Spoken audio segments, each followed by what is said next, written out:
നമസ്കാരം. കണ്ടതും കേട്ടതും ആദ്യ അധ്യായത്തിലേക്ക് എല്ലാവർക്കും സ്വാഗതം. നമ്മുടെ പാലക്കാട് MLA ശ്രീ രാഹുൽ മാങ്കൂട്ടത്തിൽ സ്ത്രീ വിഷയവുമായി ബന്ധപ്പെട്ട ഒരു വിവാദക്കുരുക്കിൽ പെട്ടതിന് തൊട്ടു പിന്നാലെ നാളിതുവരെയുള്ള സമൂഹ മാധ്യമങ്ങളിലെ ഇടപെടലുകളും മറ്റും പരിശോധിക്കുമ്പോൾ കാണുന്ന ഒരു കാര്യം, കോൺഗ്രസ് പ്രവർത്തകരെല്ലാം അല്ലെങ്കിൽ കോൺഗ്രസിലെ രാഷ്ട്രീയ നേതാക്കന്മാരെല്ലാം തന്നെ സ്ത്രീ വിഷയത്തിൽ ദുർബലരാണ്, അവർ ഈ ഒരു വിഷയത്തിൽ അവരെ അത്ര വിശ്വസിക്കാൻ കൊള്ളത്തില്ല എന്നുള്ള ചില നെറേറ്റീവ്സ് കാണുന്നുണ്ട്. ചിലർ പറയുന്നു രാഹുൽ മാങ്കൂട്ടത്തിൽ ആകെ പ്രശ്നക്കാരനാണ്, അതിനേക്കാൾ വലിയ പ്രശ്നക്കാരനാണ് അദ്ദേഹത്തെ പ്രൊമോട്ട് ചെയ്യുന്ന ഷാഫി പറമ്പിൽ എന്നൊക്കെ പറയുന്നു. ശരിക്കും കോൺഗ്രസ്സുകാർ മാത്രമാണോ ഈ സ്ത്രീ വിഷയത്തിൽ ഇത്ര ദുർബലരായിട്ടുള്ളത് എന്നുള്ളൊരു വിഷയമാണ് ഇവിടെ പരിഗണിക്കുന്നത്. കുറച്ച് നാൾ മുന്നേ ഉള്ള ഒരു കാര്യം ഓർക്കുകയാണ്. ഒരു പ്രമുഖ കോൺഗ്രസ് നേതാവിൻ്റെ ഭാര്യ, ഈ പറയുന്ന കോൺഗ്രസ് നേതാവ് മരിച്ചുപോയി, അദ്ദേഹത്തിൻ്റെ ഭാര്യ അത്യാവശ്യം അക്കാദമിക മികവുള്ള വലിയൊരു സ്ഥാനത്തിരുന്ന് റിട്ടയർഡ് ആയിട്ടുള്ള ഒരാളാണ്.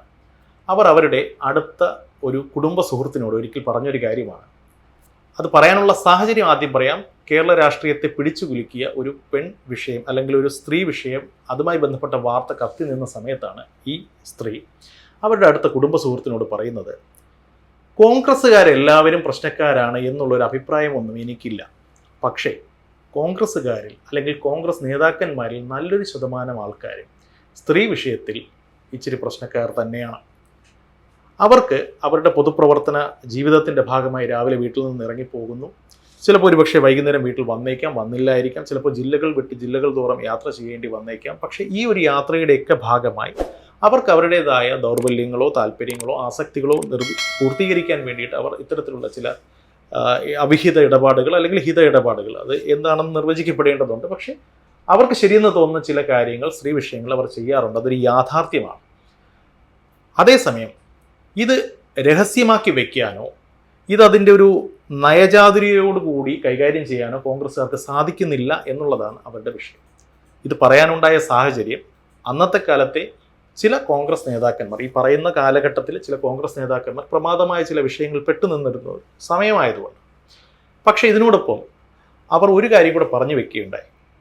അതായത് കോൺഗ്രസ്സുകാർക്ക് ഈ പ്രശ്നങ്ങളൊക്കെ ഉണ്ടെങ്കിലും ഇതിനേക്കാൾ രൂക്ഷമായ പ്രശ്നങ്ങളുള്ള, സ്ത്രീ വിഷയത്തിൽ ഇതിനേക്കാൾ ദൗർബല്യങ്ങൾ സൂക്ഷിക്കുന്ന നേതാക്കന്മാർ അല്ലെങ്കിൽ പ്രവർത്തകർ ധാരാളമുള്ളൊരു പ്രസ്ഥാനമാണ് CPM. പക്ഷേ അവർക്ക് ഒരു വിഷയം എങ്ങനെ കൈകാര്യം ചെയ്യണം എന്ന് കൃത്യമായ ധാരണയുണ്ട്.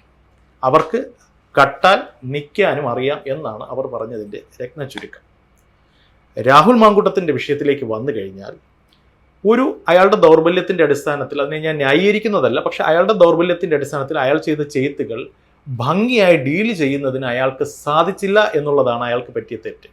സാധിച്ചവൻ മാന്യനായി ഇരുന്നു കൊണ്ട് രാഹുൽ മാങ്കൂട്ടത്തിനെ കല്ലെറിയുന്നു, സാധിക്കാത്തവൻ രാഹുൽ മാങ്കൂട്ടത്തിനെ പോലെ ഇരുന്ന് കരയുന്നു, അല്ലെങ്കിൽ അതിൻ്റെ പ്രത്യാഘാതം നേരിടേണ്ടി വരുന്നു.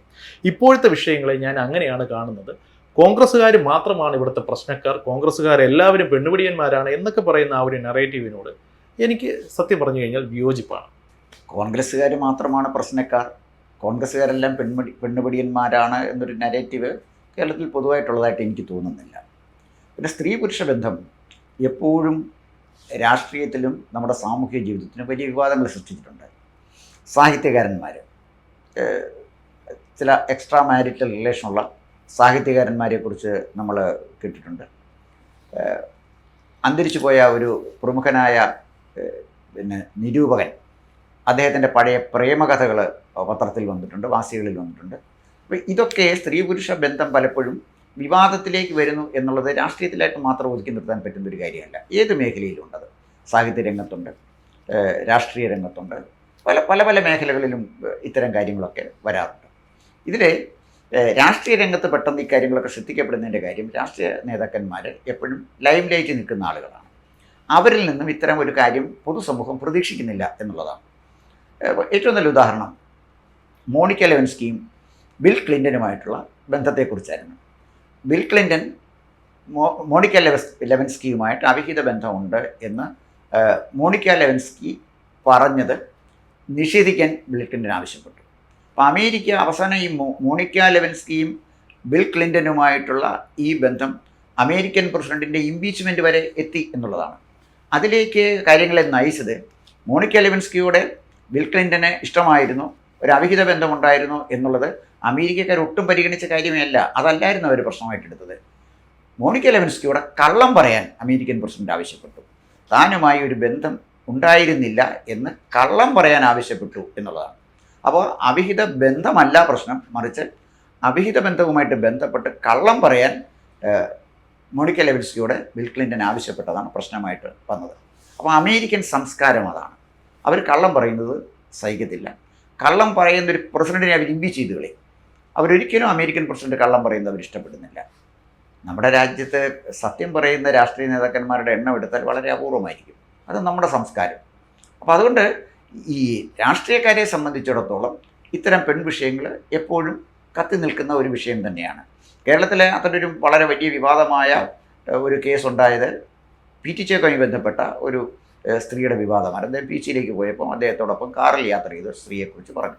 അങ്ങനെ ഒട്ടേറെ MLA-മാരെക്കുറിച്ച് MP-മാരെക്കുറിച്ച് ഒക്കെ ഇത്തരം വിവാദങ്ങൾ ഉണ്ടാകാറുണ്ട്.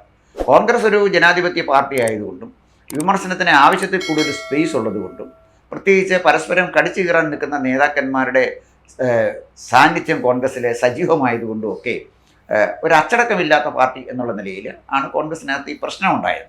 പക്ഷെ ഒരു തരത്തിൽ അത് നല്ലതാണ്. ഒരു ജനാധിപത്യ പാർട്ടി ഒരു അച്ചടക്കം അടിച്ചേൽപ്പിക്കപ്പെടേണ്ട ഒന്നല്ല, അത് സ്വയം ഉണ്ടാകേണ്ടതാണ്. പക്ഷെ ആ ഒരു പാർട്ടിയിൽ ഇത്തരം ഒരു വിവാദമുണ്ടായപ്പോൾ എല്ലാ ആളുകളും അക്കാര്യത്തെക്കുറിച്ച് പ്രതികരിക്കാൻ തയ്യാറായി. ഇടതുപക്ഷ പാർട്ടിയിൽ കടുത്ത അച്ചടക്കമുള്ളതുകൊണ്ട്, അല്ലെങ്കിൽ ഇരുമ്പ് മറയ്ക്ക് പിന്നിൽ നടക്കുന്നതുകൊണ്ട് ഇതിനെക്കുറിച്ച് പറയാനോ പ്രതികരിക്കാനോ ആരും തയ്യാറാകുന്നില്ല. തയ്യാറാകാത്തതിൻ്റെ കാര്യം, അടിസ്ഥാനപരമായ കാരണം ഭയമാണ്.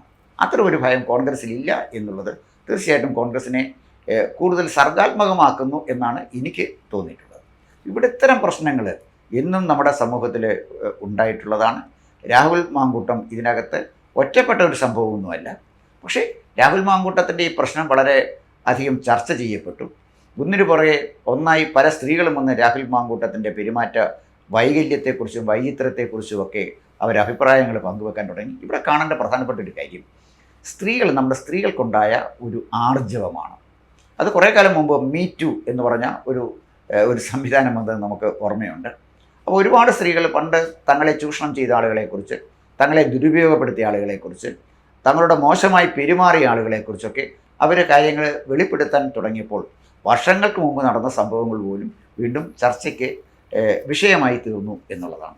അപ്പോൾ മീ-ടു അതൊരു ക്യാമ്പയിനായിട്ട് മാറി, മീ-ടു ക്യാമ്പയിൻ തന്നെയായിട്ട് മാറി. പക്ഷേ നിർഭാഗ്യം എന്ന് പറയട്ടെ, ചില സ്ത്രീകൾ തങ്ങളുടെ പ്രതിയോഗികളെ, തങ്ങളുടെ ശത്രുവിനെ ഒതുക്കാനായി ഈ മീ-ടു എന്ന് പറയുന്ന ക്യാമ്പയിന് ഉപയോഗപ്പെടുത്തി. അതൊരു സത്യമാണ്. അടിസ്ഥാനരഹിതമായ ഒരുപാട് ആരോപണങ്ങൾ ഉന്നയിച്ചു. അപ്പോൾ പഴയ കാലത്തെ സ്ത്രീകളിൽ നിന്നും ഇപ്പോഴത്തെ കാലത്തെ സ്ത്രീകൾക്ക് സംഭവിച്ച ഒരു അടിസ്ഥാനപരമായ വ്യത്യാസം, ഇപ്പോൾ ഈ ഉപഭോക്തൃ സംസ്കാരം നമ്മുടെ രാജ്യത്ത്, ലോകത്ത് ശക്തമായതോടുകൂടി സ്ത്രീകളെ സംബന്ധിച്ചിടത്തോളം പണത്തിനോടുള്ള ആസക്തിയുള്ള സ്ത്രീകൾ, അവരെ എന്തും എപ്പോഴും എങ്ങനെയും വിളിച്ചു പറയും എന്ന ഒരു സ്ഥിതി ഈ മീ-ടു ക്യാമ്പയിൻ്റെ കാലഘട്ടത്തിലുണ്ടായി എന്നുള്ളതും വസ്തുതയാണ്. പക്ഷേ അതേസമയം സ്ത്രീകൾക്ക് തങ്ങളെ പീഡിപ്പിക്കുന്നവരെക്കുറിച്ച് പരാതി പറയുവാനുള്ളൊരു ആർജവും ധൈര്യവും ഇന്നത്തെ സമൂഹത്തിലുണ്ട് എന്നുള്ളത് തീർച്ചയായിട്ടും നമുക്ക് ഒരു പ്രത്യാശ നൽകുന്ന ഒന്നാണ്. ഒരു പെൺകുട്ടിക്ക് അവർക്ക് പീഡനം നേരിടേണ്ടി വന്നിട്ടുണ്ടെങ്കിൽ അത് വന്ന് പറയാനുള്ള സ്പേസ് ഇന്നുണ്ട്.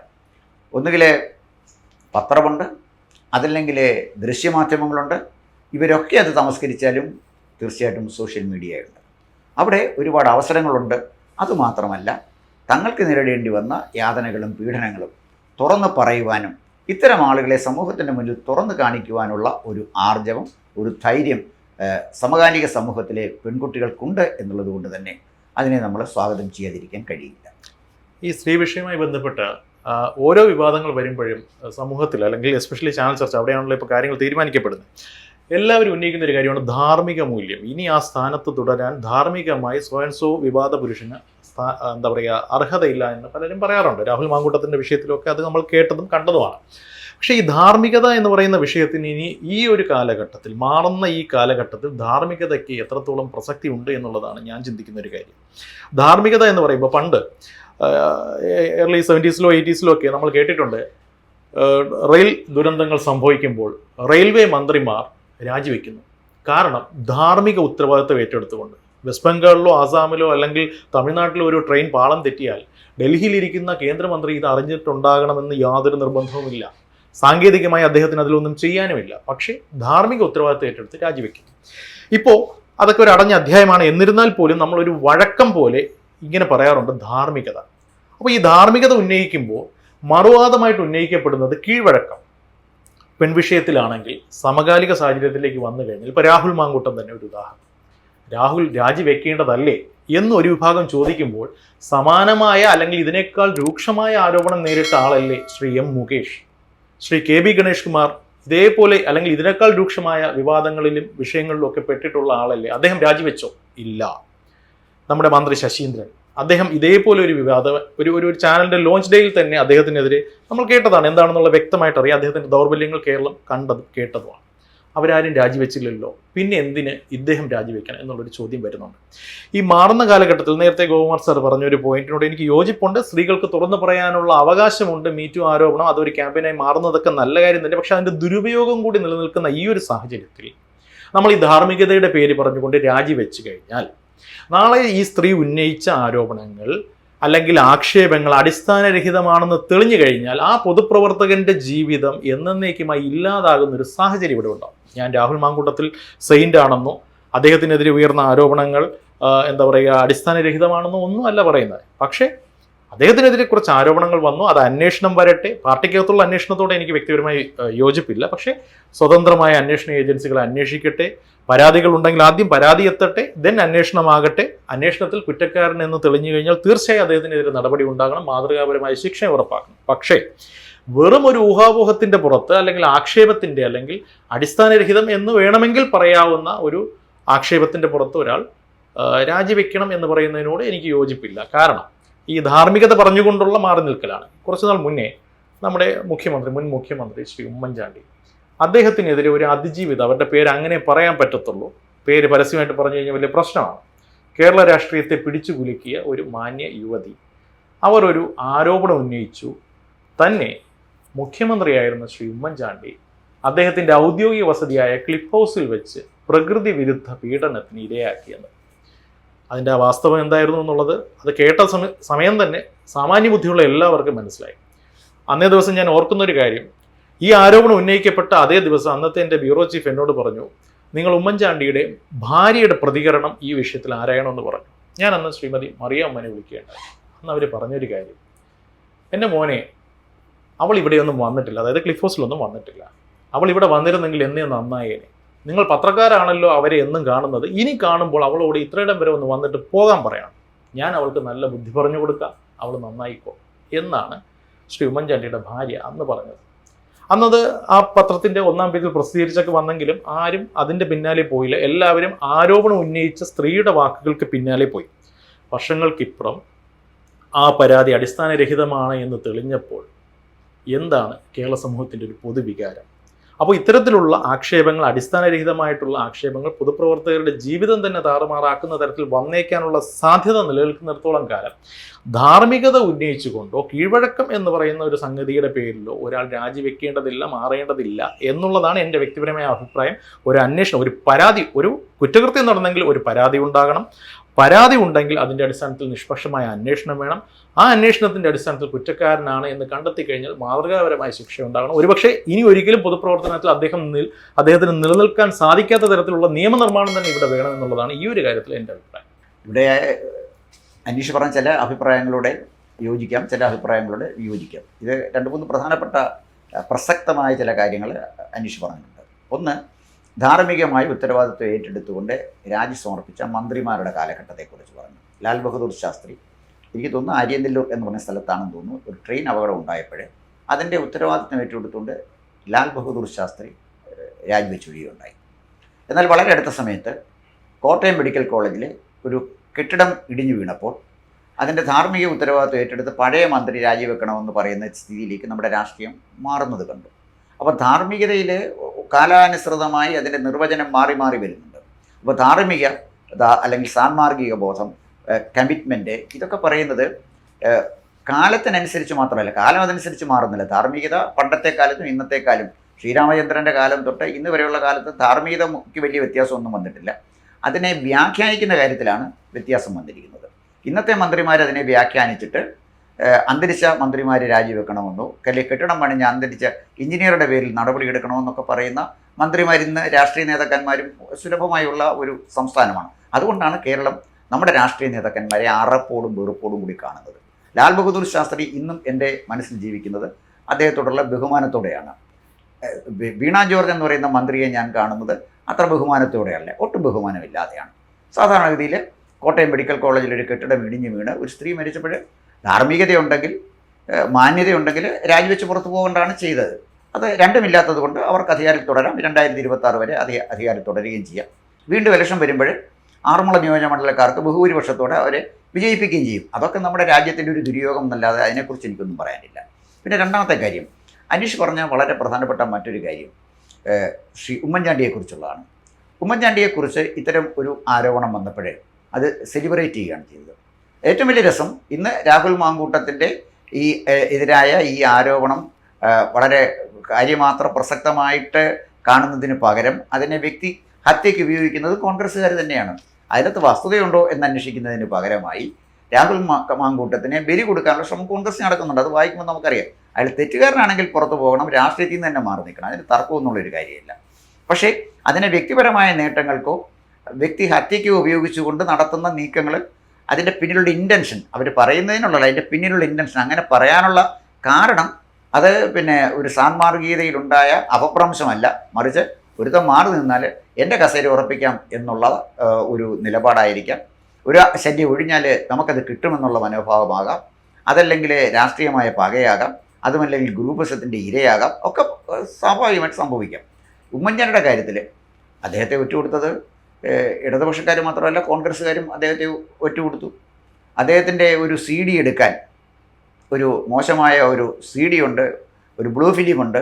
അതെടുക്കാനായിട്ട് ഈ ആ ഒരു സ്ത്രീ, ഇര എന്ന് പറയുന്ന ആ സ്ത്രീ, അവരിന്ന് അനുഭവിക്കുന്ന കഷ്ടകാലം കാണുമ്പോഴാണ് നമുക്ക് മനസ്സിലാകുന്നത് ഓരോ ആളുകളും ചെയ്യുന്ന കടുത്ത തെറ്റിന് ഈശ്വരൻ ശിക്ഷ അപ്പോഴപ്പോഴെ തന്നെ കൊടുക്കുകയാണ്, അതിന് താമസിക്കുന്നില്ല എന്നാണ് എനിക്ക് തോന്നുന്നത്.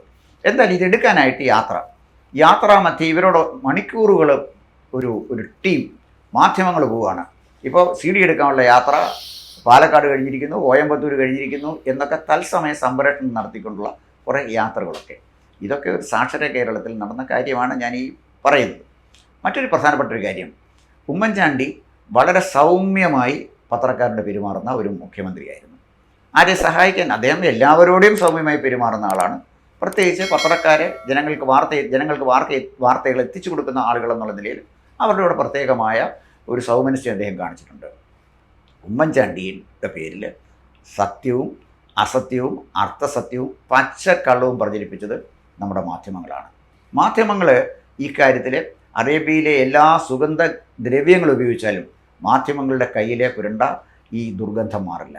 അവരൊരിക്കൽ പോലും ഇതിനെക്കുറിച്ച് എന്താണ് സത്യാവസ്ഥ എന്നൊന്ന് നിരീക്ഷിക്കാൻ പോലും അവർ തയ്യാറായില്ല. മറ്റൊരു പ്രധാനപ്പെട്ട കാര്യം, ഉമ്മൻചാണ്ടിയുടെ വിഷയം വന്നപ്പോൾ എനിക്ക് ഓർമ്മ വരുന്നത്, രതിവൈകൃതം സംഭവിച്ചൊരു വൃദ്ധന് ഈ കേസ് അന്വേഷിക്കുന്നത് കണ്ടു. അയാളെപ്പോലെ അധപ്പതിച്ച ഒരധമന് കേരളത്തിൽ ജസ്റ്റിസ് ആകാൻ കഴിഞ്ഞു. എന്നെ അത്ഭുതപ്പെടുത്തുന്ന കാര്യമാണ്. ഇത്തരം തേർഡ് റേറ്റ് ആളുകൾക്ക് ജുഡീഷ്യറിയിൽ എങ്ങനെ കടന്നുകൂടാൻ കഴിഞ്ഞു എന്നുള്ളത് എന്നെ അത്ഭുതപ്പെടുന്നതാണ്. ആ മനുഷ്യൻ്റെ ചോദ്യം, ആ മനുഷ്യൻ്റെ രൂപം, ഭാവം, ബോഡി ലാംഗ്വേജ്, ഇത്തരമൊക്കെ പിന്നെ മാനസിക വൈകൃതമുള്ള ആളുകൾക്ക് ഇത്തരമൊക്കെ ഉന്നതമായ സ്ഥാനങ്ങളിൽ എത്താൻ കഴിയുമോ? അതിന് അനുകൂലമായ സാഹചര്യമാണോ കേരളത്തിലുള്ളത്? ഇയാളെപ്പോലുള്ള ആളുകൾ ജുഡീഷ്യറിയിൽ എത്തിയല്ലോ എന്ന് ദുഃഖത്തോടെ ഞാൻ കണ്ടു. അപ്പോൾ ഉമ്മൻചാണ്ടിയുടെ പേരിൽ വന്ന ആരോപണം ചില കാര്യങ്ങൾ നമ്മൾ കേരളത്തിലെ ജനങ്ങളെ ബോധ്യപ്പെടുത്തി. ഒന്ന്, അടിസ്ഥാനപരമായ ആരോപണം ഒരു വ്യക്തിക്കെതിരെ ഉന്നയിച്ചാൽ അദ്ദേഹം സത്യസന്ധനാണ് എന്ന് ബോധ്യപ്പെടുത്തേണ്ടത് വിവാഹിതനാണെങ്കിൽ അദ്ദേഹത്തിൻ്റെ ഭാര്യ തന്നെയാണ്. മറിയമ്മ ഉമ്മൻചാണ്ടി എത്ര മനോഹരമായിട്ട് ആ കാര്യം കൈകാര്യം ചെയ്തു. അവർ പറഞ്ഞു, ഇവിടെ വന്ന് ഉമ്മൻചാണ്ടിയെക്കുറിച്ച് അറിയാവുന്നവർക്കറിയാം അവിഹിതം നടത്തണമെന്ന് അദ്ദേഹം വിചാരിച്ചാൽ പോലും പറ്റത്തില്ല. ഉമ്മൻചാണ്ടിയെക്കുറിച്ച് രസകരമായ ഒരു കഥ കേട്ടിട്ടുണ്ട്, സത്യമാണോ എന്ന് എനിക്കറിഞ്ഞുകൂടാ. ഭയങ്കര തിരക്കിനിടയിൽ നിൽക്കുന്ന ഉമ്മൻചാണ്ടി, എല്ലാവരും ഉമ്മൻചാണ്ടി കണ്ടത് ശുപാർശ നിൽക്കുകയാണ്. അവസാനം അദ്ദേഹം മൂത്രമൊഴിക്കാൻ മൂത്രപ്പുരയിലേക്ക് കയറാൻ തുടങ്ങിക്കഴിഞ്ഞപ്പോൾ ഒരാൾ കൂടെ ചെന്നപ്പോഴേ ഉമ്മൻചാണ്ടി പറഞ്ഞു, ഞാനൊന്ന് മൂത്രമൊഴിച്ചേച്ച് വരട്ടെ എന്ന് പറഞ്ഞപ്പോഴേ, അതിനെന്താ കുഞ്ഞു മൂത്രമൊഴിച്ചു, എനിക്ക് പറയാനുള്ള കാര്യം പറയാമല്ലോ എന്ന് പറഞ്ഞപ്പോഴേ ഉമ്മൻചാണ്ടി ചിരിച്ചുകൊണ്ട് അതും കേട്ടുകൊണ്ട് നിന്നു എന്ന് പറയുന്നത് കേട്ടിട്ടുണ്ട്. ഉമ്മൻചാണ്ടിയെ സംബന്ധിച്ചിടത്തോളം ഒരു തുറന്ന പുസ്തകമാണ്. പക്ഷേ നമ്മുടെ രാഷ്ട്രീയ നേതാക്കന്മാരിൽ 99% രാഷ്ട്രീയ നേതാക്കന്മാരുടെയും അടഞ്ഞ പുസ്തകം ആണെന്ന് മാത്രമല്ല, നിഗൂഢമായ തുറക്കാൻ കഴിയാത്ത വിധത്തിൽ നമ്മളെ ഞെട്ടിപ്പിക്കുന്ന ഒരുപാട് വസ്തുതകളുള്ള ഒരടഞ്ഞ പുസ്തകം തന്നെയാണ് അത് മറ്റ് രാഷ്ട്രീയ നേതാക്കന്മാരുടെ ജീവിതം. അത് തുറന്നാൽ പണ്ടോറായുടെ പെട്ടി തുറക്കുന്ന അനുഭവമായിരിക്കും ഉണ്ടാകുന്നത്. പക്ഷേ ഉമ്മൻചാണ്ടിയെ കേരളത്തിലെ ജനങ്ങൾ സ്വീകരിച്ചു എന്ന് നമ്മൾ കാണണം. തിരുവനന്തപുരത്തു നിന്ന് ആരംഭിച്ച അദ്ദേഹത്തിൻ്റെ അന്ത്യയാത്ര എത്രയോ മണിക്കൂറുകളെടുത്താണ് പുതുപ്പള്ളിയിലെത്തിയത്. പുതുപ്പള്ളി ആ പള്ളിയോടെ ചേർന്ന് ശവസംസ്കാരം നടത്തിയ കല്ലറ സ്ഥാപിച്ചു. ആ കല്ലറയിൽ ഇന്നും ആളുകൾ വന്ന് പ്രാർത്ഥിക്കുന്നുണ്ട്. ഒറ്റൊരു കാര്യം കൂടെ നമ്മൾ മനസ്സിലാക്കണം. ഉമ്മൻചാണ്ടിക്ക് പേരെ യുദ്ധം നടത്തിയ ഒരാൾ ആ സഭയിലുണ്ടായിരുന്നു, പരിശുദ്ധ കത്തോലിക്ക ബാവ. അദ്ദേഹം ഉമ്മൻചാണ്ടി ആ കേസിൽ, അതായത് ഉമ്മൻചാണ്ടി ഓർത്തഡോക്സ് സഭയും യാക്കോബായ സഭയും തമ്മിലുള്ള കേസിൻ്റെ കാര്യത്തിൽ ഉമ്മൻചാണ്ടിയുടെ വൈരാഗ്യത്തോടെ പെരുമാറി. ഉമ്മൻചാണ്ടി മാറിക്കഴിഞ്ഞപ്പോഴേ അദ്ദേഹത്തിൻ്റെ രക്ഷകനെ കിട്ടി പിണറായി വിജയനിൽ എന്ന് പറഞ്ഞ ഒരാളുണ്ടായിരുന്നു. ഒരിക്കലും ഒരു മതമേലധ്യക്ഷൻ പറയേണ്ട കാര്യമില്ല. അദ്ദേഹത്തിൻ്റെ കല്ലറയും അടുത്തുണ്ട്. ആരും അങ്ങോട്ട് പോകുന്നതായിട്ട് നമുക്കൊന്നും അറിയില്ല. വിശുദ്ധന്മാരെ അടക്കുന്ന കല്ലറകളിലാണ് ആളുകൾ പോകുന്നത്. അപ്പം കത്തോലിക്ക സഭയുടെ പരമാധ്യക്ഷനെ അടക്കിയ കല്ലറയിലല്ല ആളുകൾ പോകുന്നത്, മറിച്ച് രാഷ്ട്രീയത്തിൽ നിന്ന് ജനങ്ങൾക്ക് വേണ്ടി ജീവിച്ച ഒരു വലിയ മനുഷ്യനെ അടക്കിയ കല്ലറയിലാണ് എല്ലാ ജാതിയിലും മതത്തിലും പെട്ട ആളുകളും മെഴുകുതിരി കത്തിച്ച് പ്രാർത്ഥിക്കുന്നത് എന്നത് കേരളത്തിലെ രാഷ്ട്രീയ നേതാക്കന്മാർക്ക് മാത്രമല്ല മതമേലധ്യക്ഷന്മാർക്കും നൽകുന്ന ഒരു മുന്നറിയിപ്പായിട്ടാണ് എനിക്ക് തോന്നുന്നത്. ഇതിൽ നമ്മൾ ശ്രദ്ധിക്കേണ്ട ഒരു കാര്യം, അല്ലെങ്കിൽ സാമാന്യ ജനങ്ങൾ ചിന്തിക്കേണ്ട ഒരു കാര്യം, സെലിബ്രേറ്റ് ചെയ്യപ്പെടുന്ന ആക്ഷേപങ്ങൾ, സെലിബ്രേറ്റ് ചെയ്യപ്പെടുന്ന ആരോപണങ്ങൾ, ചില വ്യക്തികൾക്കെതിരെയുള്ള ആക്ഷേപങ്ങൾ ഗ്ലോറിഫൈ ചെയ്യപ്പെടുന്നു. അതിന് മാധ്യമങ്ങൾക്കും തെറ്റല്ലാത്ത പങ്കുണ്ട്. ചില വ്യക്തികൾക്ക് വരുമ്പോൾ വളരെ മൈൽഡായി തീവ്രത കുറഞ്ഞ പീഡനം, തീവ്രത കൂടിയ പീഡനം എന്നുള്ള വേർതിരിവോടുകൂടി ചാനൽ ചർച്ചകളും അന്ത്യചർച്ചകളും ഒക്കെ നടക്കുകയും ആക്ഷേപങ്ങൾ ബലാബലം പോലെ, എന്താ പറയുക, അല്ലെങ്കിൽ തരാതരം പോലെ കൈകാര്യം ചെയ്യുന്ന ഒരു രീതിക്ക് പിന്നിൽ തന്നെ ഇതിൻ്റെ എല്ലാം പിന്നിലുള്ള നിക്ഷിപ്ത താല്പര്യങ്ങൾ എന്താണ്, ആരുടേതാണ് എന്നുള്ളത് വ്യക്തം. വാർത്തകൾക്കിടയിലൂടെ സൂക്ഷ്മമായി സഞ്ചരിച്ചാൽ ഓരോ ശരാശരി വ്യക്തിക്കും, ഓരോ സാമാന്യ മലയാളിക്കും അത് ബോധ്യമാകുന്ന കാര്യമാണ് എന്നുള്ളതാണ് എൻ്റെ ഒരു അഭിപ്രായം. മറ്റൊരു വിഷയമായി വീണ്ടും കാണാം. നന്ദി. കൂടുതൽ വാർത്തകളും വിശേഷങ്ങളും നേരിട്ട് ലഭിക്കാൻ ജനങ്ങളിൽ നിന്ന് ജനങ്ങളിലേക്ക് ജനഭൂമി ന്യൂസ് സബ്സ്ക്രൈബ് ചെയ്യൂ. ബെൽ ബട്ടൺ അമർത്താനും മറക്കരുത്.